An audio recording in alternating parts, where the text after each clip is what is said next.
How's it going, everybody? Daner here with North Central Coins, and welcome back to another episode of the most rare and valuable coins in Canada.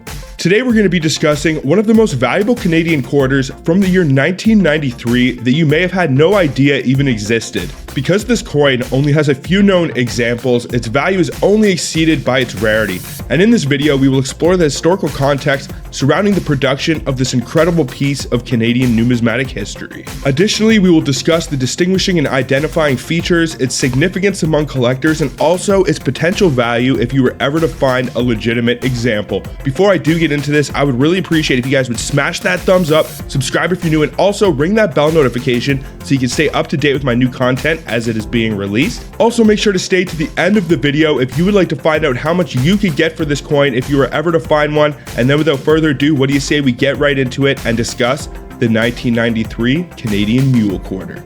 Let's get it, guys.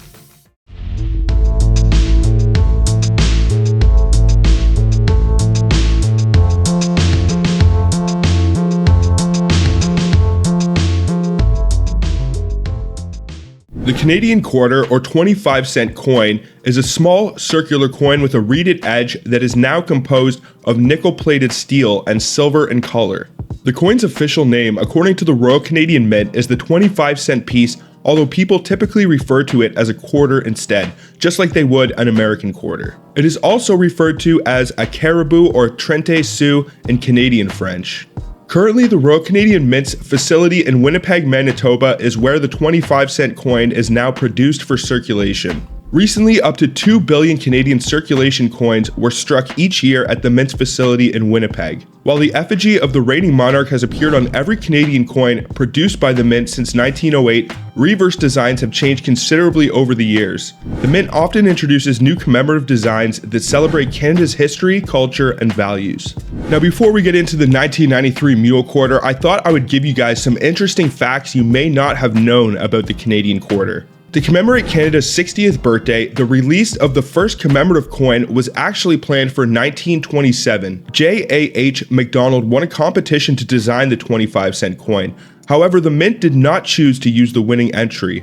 The caribou, which is currently featured on the quarter, was actually initially intended for the 5-cent piece. The beaver, which is now shown on the nickel, was actually intended for the 10-cent coin, and the Bluenose, which is featured on the dime, was intended for the Canadian quarter originally. The 1991 circulation quarter has the lowest mintage of any post-World War II coin. This low mintage was attributable to a work stoppage and also the depletion of supplies in advance of the introduction of the commemorative quarters the following year.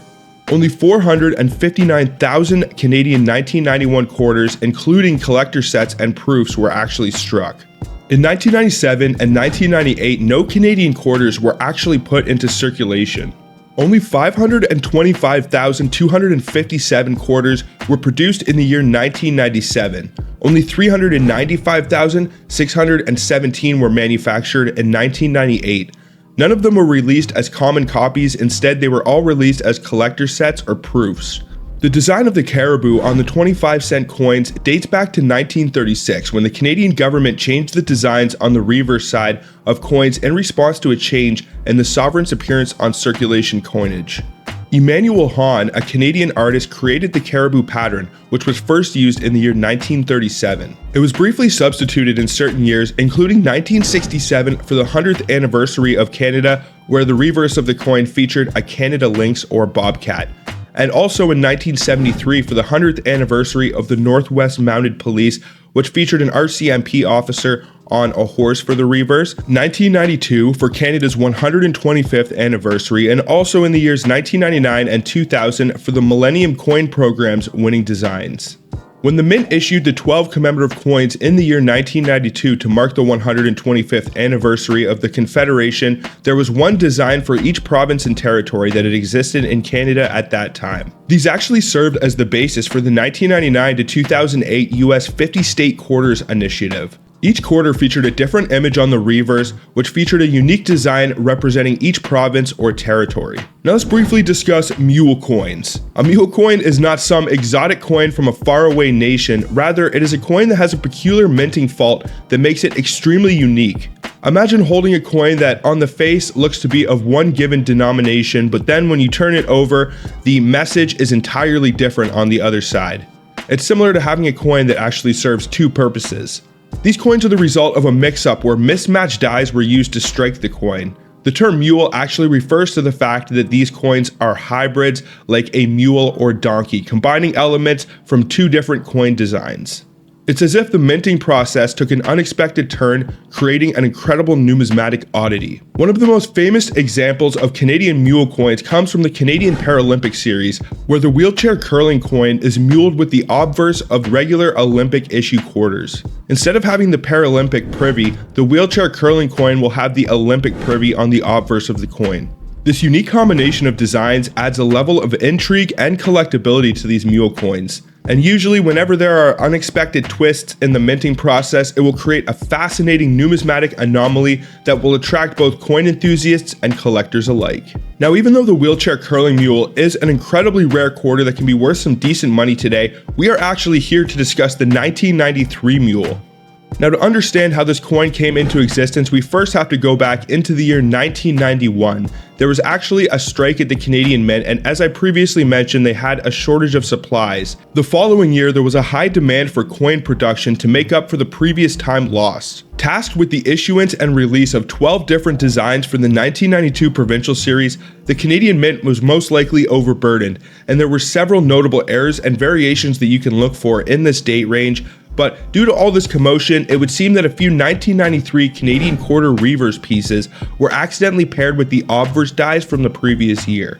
So to identify the 1993 mule, it is actually pretty simple because it will have the date 1993 and the caribou design on the reverse side of the coin, and it will have the diadem portrait of Queen Elizabeth on the obverse, as well as the double date of 1867 to 1992 underneath her bust or portrait.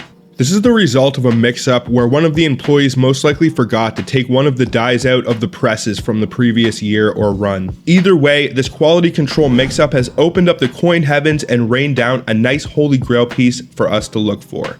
Now, some of the details and specifications for this coin, if any of them are off, it may indicate that the coin is not legitimate or authentic. 1993 quarters are composed of 100% nickel. They have a weight of 5.05 grams, a diameter of 23.88 millimeters. They have a thickness of 1.58 millimeters. The coins were designed and engraved by Dora de Pedri-Hahn and Augo Aran for the obverse and Emmanuel Hahn for the reverse. The edge of the coin is reeded, it is magnetic, and it has a die axis in metal alignment, as is the standard for most Canadian coins.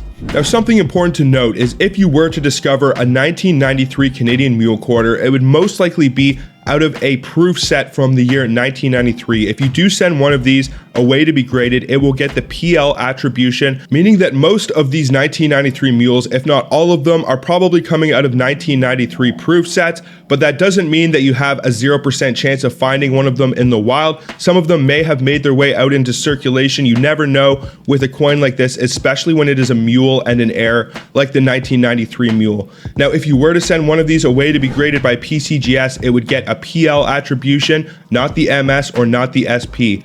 In terms of value, it is actually extremely rare and valuable. If you're able to cherry pick these out of a proof set, you can make a massive profit, even if you pay $30 or $40 for the set, because this coin can actually be worth around $21,000 for a PL65 and all the way up to $26,000 for a PL66, which, as we know right now, is currently the highest graded known example.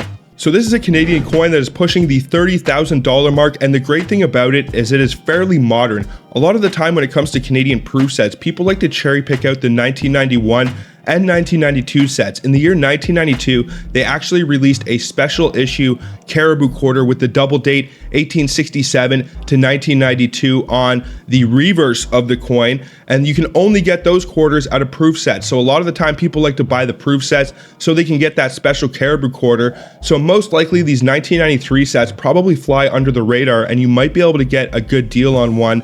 And if you can actually look at the set before you buy it, you might be able to open it up and take a look at the quarter. And if the quarter has the 1993 caribou reverse, and then it has the double date of 1867 to 1992 on the reverse under the Queen's bust, then you have yourself a Holy Grail coin. What do you guys think about the Canadian 1993 Mule Quarter? What would you ever do if you found a legitimate example, or if you ever have found any of the coins discussed in this video? Let me know down in the comments. I would love to know. Also, I would really appreciate if you guys would smash that thumbs up, subscribe if you're new, and also ring that bell notification so you can stay up to date with my new content as it is being released. But I think that is pretty much going to do it for this one, folks. So until the next one, everybody, peace out and have a good one, y'all.